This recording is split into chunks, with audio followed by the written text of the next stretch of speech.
और जो लालू जी कहते थे रानी के पेट से राजा नहीं पैदा होगा, लेकिन पहले रानी लाया, फिर राजकुमार लाया, फिर राजकुमारी लाया। सम्राट चौधरी जी के पिताजी कोई ठेला वेला चला रहे थे क्या?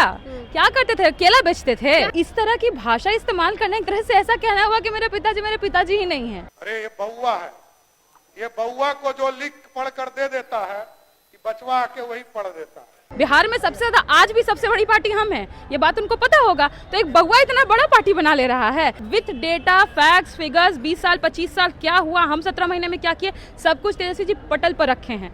जवाब अगर है तो उसका जवाब दीजिए। लालू जी के बारे में कह रहे हैं कि 15 सालों में उन्होंने कोई विकास का काम नहीं किया, सिर्फ लौंडा नाच करवाए हैं। वो समझदारी इनको नहीं है। लौंडा नाच जो है वो हमारी संस्कृति का एक हिस्सा रहा है, और संस्कृति में आप भिखारी ठाकुर जी को देख लीजिए या कर्पूरी ठाकुर जी को, सबको गाली देने का इनका भाजपाइयों का लेगेसी है, हिस्ट्री है। इनको शाखाओं में यही सिखाया जाता है कि दलितों पिछड़ों को गाली दो। सम्राट चौधरी ने सदन में कहा है कि लालू यादव कहा करते थे कि जो रानी के पेट से है राजा पैदा नहीं होगा, लेकिन लालू प्रसाद यादव ने ही पहले रानी को लाया, फिर राजकुमार को लाया, राजकुमारी को लाया। हमारे साथ आरजेडी की राष्ट्रीय प्रवक्ता प्रियंका भारती जी हैं।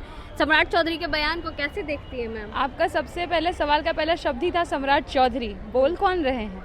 सम्राट चौधरी जी के पिताजी शकुनी चौधरी जी मंत्री नहीं हुआ करते थे क्या? या पिताजी को पिताजी मानने से इनकार कर दिए हैं? क्योंकि पहली पीढ़ी तो सम्राट चौधरी भी नहीं है, उनके पिताजी मंत्री हुआ करते थे।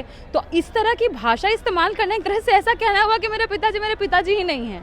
तो अपने आप को देखें कि आप क्या बोल रहे हैं, किस पर टिप्पणी कर रहे हैं। और क्योंकि आगे एक उंगली कीजिएगा, चार आपके तरफ है। और रही राबड़ी जी की बात, तो कोई रानी नहीं थी राबड़ी देवी जी, पिछड़े तबके की महिला थी और बिहार की सबसे पहली महिला मुख्यमंत्री और आखिरी महिला मुख्यमंत्री।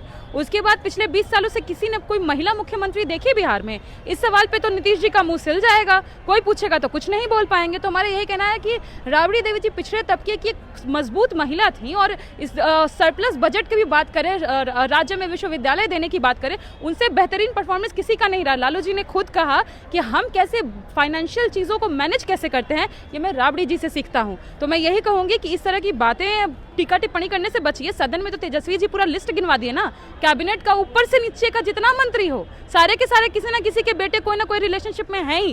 तो इस पर परिवारवाद पे सवाल उठाना बंद करिए, ये फालतू की बातें हैं। लेकिन तेजस्वी यादव पे ही आरोप लगता है परिवारवाद का, उनको ही बोला जाता है। तो जो बोल रहे वही तो मैं कह रही हूँ। सम्राट चौधरी जी के पिताजी कोई ठेला वेला चला रहे थे क्या? क्या करते थे? केला बेचते थे? चारी को भी राजा के बेटे राजकुमार है, सम्राट चौधरी भी राजकुमार है। मतलब देखिए, और राजकुमार वाली चीजें फ्यूडल चीजें हैं। अभी लोकतंत्र देश में जब से संविधान लागू हुआ तब से देश में लोकतंत्र है, और चुन करके आते हैं। जनता जिनको नकार देगी वो नहीं जाएंगे। जैसे नीतीश जी को नकार दिया जाता है तो पीछे के दरवाजे जाते हैं, लेकिन तेजस्वी जी को नकारा नहीं जाता, हर बार वो चुन करके आ रहे हैं। सम्राट जी तो हमारी पार्टी से गए थे ना भाई, तो वो कहाँ से, वो तो खांटी भाजपाई तक नहीं है। तो उनको इस तरह का बात करना शोभा नहीं देता है। पहले आप खुद में झांकिए, खुद के भीतर झांकिए, आप कौन हैं, आपके पिताजी कौन थे, क्या आप पहली पीढ़ी के लोग हैं जो यूनिवर्सिटी का शक्ल देखे, या पहली पीढ़ी है जो राजनीति का शक्ल देखे? आप तो पहले से वेल टू डू हैं, तो आपको ये सब बातें शोभा नहीं देती। क्या कहते हैं, तेजस्वी यादव बउआ है, जो लिख के मिलता है वही सदन में आके बोल देते हैं। बउआ कौन बोल रहा है ये बात? सम्राट चौधरी कह रहे हैं। तो एक एक सवालों का जवाब, जब सवाल पूछ रहे थे तेजस्वी जी, जवाब मुंह से निकल रहा था। इन्हीं के पिताजी ना नीतीश जी के बेटे तक को गाली देते थे, मतलब गलत तरीके की भाषा उनके लिए इस्तेमाल करते थे, नीतीश जी के लिए भी इस्तेमाल करते थे। ये भी पगड़ी बांध के घुमा करते थे, पगड़ी भी उतारना पड़ गया। तो यही बात है कि बाबू बउआ वाला अगर ऐसी चीजें होती तो तेजस्वी जी के लीडरशिप में हमारा वोटिंग परसेंटेज सबसे हाईएस्ट कैसे जाता? बिहार में सबसे ज्यादा आज भी सबसे बड़ी पार्टी हम हैं, ये बात उनको पता होगा। तो एक बउआ इतना बड़ा पार्टी बना ले रहा है, तो बाबू बउआ वाला बात छोड़िए, विथ डेटा फैक्ट्स फिगर्स, 20 साल 25 साल क्या हुआ, हम 17 महीने में क्या किए, सब कुछ तेजस्वी जी पटल पर रखे हैं। जवाब अगर है तो उसका जवाब दीजिए। हम पर इस तरह का फालतू बात मत किया कीजिए, क्योंकि जब क्वेश्चंस आपको तर्क के आधार पर आ रहे हैं तो जवाब भी तर्क के आधार पर होना चाहिए। तर्क आता है तो थोड़ा तर्क देना सीखिए, पढ़ना लिखना सीखिए। लालू जी के बारे में कह रहे हैं कि 15 सालों में उन्होंने कोई विकास का काम नहीं किया, सिर्फ लौंडा नाच करवाए हैं। वो देखिए, समझदारी इनको नहीं है। अगर समझदारी होती बिहार की, यूपी की, ये जो नॉर्दर्न बेल्ट के स्टेट्स हैं, तो लौंडा नाच जो है वो हमारी संस्कृति का एक हिस्सा रहा है। और संस्कृति में आप भिखारी ठाकुर जी को देख लीजिए या कर्पूरी ठाकुर जी को, सबको गाली देने का इनका भाजपाइयों का लेगेसी है, हिस्ट्री है। इनको शाखाओं में यही सिखाया जाता है कि दलितों पिछड़ों को गाली दो। लौंडा नाच उस समय में थिएटर्स में या कभी भी, जैसे भिखारी ठाकुर का आप ड्रामा एनालाइज कीजिएगा, बेटी बेचवा से लेकर के जितना है, वो सब में समाज की पीड़ाओं को, समाज में वंचित तबके के ऊपर जो क्या शोषण किया जाता है उसको व्यक्त करते थे, महिलाओं के दर्द को व्यक्त करते थे। और उस समय महिलाएं थिएटर्स का हिस्सा नहीं होती थी, पुरुष ही होते थे। तो उससे तो उन्होंने समाज को जागृत करने का काम किया। तो इसका मजाक बनाने का अर्थ है कि आप बिहार का मजाक बना रहे हैं, बिहार के कल्चर का मजाक बना रहे हैं। आप बिहारी अगर होते तो आपको थोड़ा भी इसके लिए एक होता ना कि इमोशनल फीलिंग होता कि उस चीज़ों से उन थिएटर्स को परफॉर्म कर करके भिखारी ठाकुर जैसे लोगों ने और उनके आने वाले कई पीढ़ियों ने बिहार को संवारने का काम किया, सही दिशा दिखाने का काम किया, जो गलत है समाज में उसको दिखलाने का काम किया। तो समझिए ये बिहार की संस्कृति है, इसको गाली देकर के आप खुद को गाली दे रहे हैं। 2005 से पहले बिहार में क्या था ये बताइए। 2005 से पहले बिहार में क्या था? जब ये नीतीश जी बोलते हैं तो हमको ऐसा लगता है कि एक दिन आएंगे अब बोल देंगे 2005 के पहले दुनिया नहीं था जी, हम ही बनाए। तो उनका तो कुछ कहा ही नहीं जा सकता है। 2005 के पहले कुछ नहीं था तो वो ना इंजीनियरिंग कर पाते, बीटेक कर पाते, ना खुद राजनीति में आ पाते। बिहार में अगर कुछ नहीं होता। और जो पहले का सवाल करते हैं, 20 सालों पे बात करती हूँ, क्या आज भी बिहार से लोग पलायन करना बंद कर चुके हैं? क्या आज भी कोई बीमार होता है तो दिल्ली एम्स नहीं जाता है? वो जाते हैं। तो ये क्या दिखलाता है कि आपने 20 सालों में कुछ नहीं किया बिहार के लिए। अगर कुछ किया होता तो आपको पीछे का बोलते हैं गड़ा मुर्दा उखाड़ने की जरूरत नहीं पड़ती। आप ये बताते आपने किया क्या किया। जैसे हमने जो किया, हम 17 महीने बताते हैं कि हमने नौकरियां दी, हमने हेल्थ व्यवस्था को सुधारा, हमने रोजगार का सृजन किया, हमने इन्वेस्टमेंट बिहार में लाए, महिलाओं की स्थिति सुधारने का काम किया।